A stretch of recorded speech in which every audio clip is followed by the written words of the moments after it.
I am bringing you tonight a lovely little demo of how to make your own smudge stick. It's dead easy, and hopefully you all got the message about getting some stuff together. So if you have and you're doing this with me, I'd love to see a photo of what you've got, and certainly once you've made your smudge sticks, I'd love to see the finished article.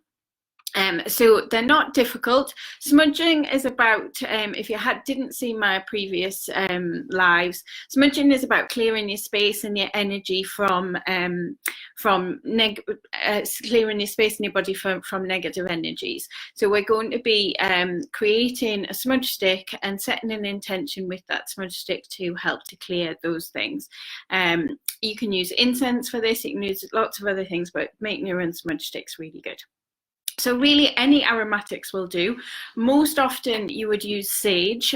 Sage is the traditional herb that you would use in it. White sage is used by the North Americans. And paulo santo wood, which is this. This is was used by the Incas, and this is what I use primarily to smudge with. This is beautiful, beautiful smell, and you can actually use it within your smudge stick. So tonight I've got some lavender, which is dried, and I've also managed to get, on one of my little shopping trips, I managed to get some rosemary. So that's all I've actually got, is some rosemary and lavender, and actually I'm thinking that might be quite a nice aromatic blend. So you literally, and I'm just going to tip it down so that you can see better what I'm doing, because you don't really need to keep seeing me in amongst all of this. I'm going to take one of my paulo santo sticks, and it doesn't matter if you haven't got one, but I'm going to take that, and I'm going to take a few pieces of my lavender and my rosemary like this, and just basically make a little bundle with them. So it doesn't need to be very big, you just it's roughly about that kind of size. And then you've got your little bundle of lavender and rosemary, and in my case a little bit of paulo santo wood in the middle. So it looks nice just like that on its own. But what you're going to do next is you're going to take a little piece of thread. So natural cotton, natural twine is fine, and you're going to tie a little knot in one end. Here's one I prepared earlier. I have always wanted to say that. And I actually have a Blue Peter badge. One day I might tell you how I got my Blue Peter badge, but for the minute it's a secret. So tie a loop in one end of it, so that you have your that's what you're going to use to hang it with later. And then you're going to take the bundle together like this, and then tie round the base of it, starting with the end which has got the loop on it. And you're just going to tie that round quite strongly and create another little knot.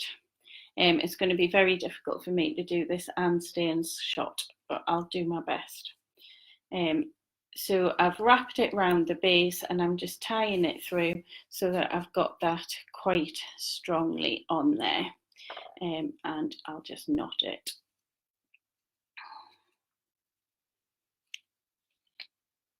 Like so. And you see that? So I've got it wrapped around one end, I've got my loop there ready to hang it with, and then I've got my little bundle. And then basically you're going to start roughly round about the center and just wrap up to the top and then back down again. And you can do that as many times as you need to hold the bundle together. But because I've got quite wide twine on there, that's enough for me. And then I'm going to tie another knot. So you might need to go up and down. If you've just got sort of thin cotton, you might need to go up and down several times to wrap. You don't want to wrap it so much that you're crushing everything in there, but you obviously want to hold it all together. So there is my finished smudge stick. Now, you can obviously cut off the excess twine and cotton with your scissors, like so. And also, if you want to neaten it up, you could nip the end of it to make it a sort of sharper, neater end. But to be honest with you, I quite like leaving them with a little bit of this extra sticking out the top. So it's entirely up to you if you do that, how you do that. So then you would hang this in a cool, dry place by its little loop. Here I am again. So hang it up by its little loop in a cool, dry place for at least a week, but preferably 2 if you can bear it. And then you are going to use it to smudge. Okay, so that's literally it. And when it is dry, it will look something like this. And obviously, I've been burning this one. This one had cedar and honeysuckle and rose, I think. So this was one I made at a workshop myself where I learned to do them last summer at the Eden Escape Festival with Justine Carmichael, and I think Justine's here, so hi Justine if you're watching. So this is the one, and I was keeping it for a special occasion.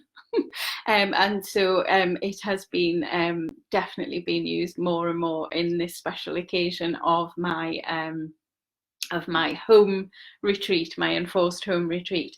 So I use an abalone shell to keep that in. That's again quite traditional, and you would use that and carry it around. And also quite traditional is to use feathers to waft your smoke around. So what you would do when your smudge stick is dry, you're going to light your smudge stick with an intention to clear the space, to clear the negative energies. Ideally open the windows, light your smudge stick, and take that moment and then move around the space in a methodical way. I usually just go clockwise, just so that I know, and like I say, waft into all of the corners.